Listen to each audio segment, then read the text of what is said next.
G'day, it's Dante with day 3 of our special free tips. I'm going to give a few tips about choosing a website service to go from. And it's very important that you don't just go with any old site or any old service, especially ones where you're all host yourself, support yourself, and do it all yourself. You need a little bit of support along there. So what I would say, if you're looking for a service that takes care of websites for you and helps you build your own, make sure they've been around for a while. Just someone who's just started up really recently, doesn't really have a great customer base and hasn't been supporting their customers for a long time, I would probably say, yeah, try and avoid them a little bit.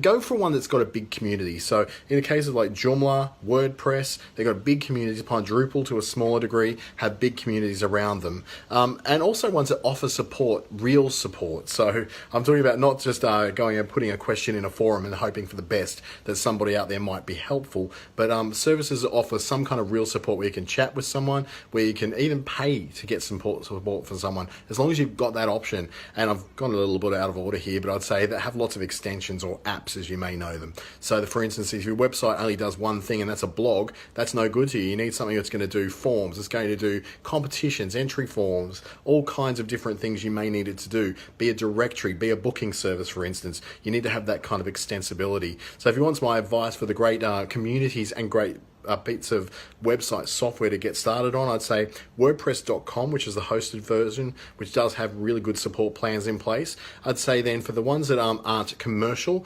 WordPress.org as well as Joomla.org are really good places to start if you want to learn how to DIY. Other than that, you've got Squarespace and Wix, who are excellent. Squarespace particularly for their service, and Wix for their choice of templates and their very broad user community who might be able to help you out when you get stuck in a rut.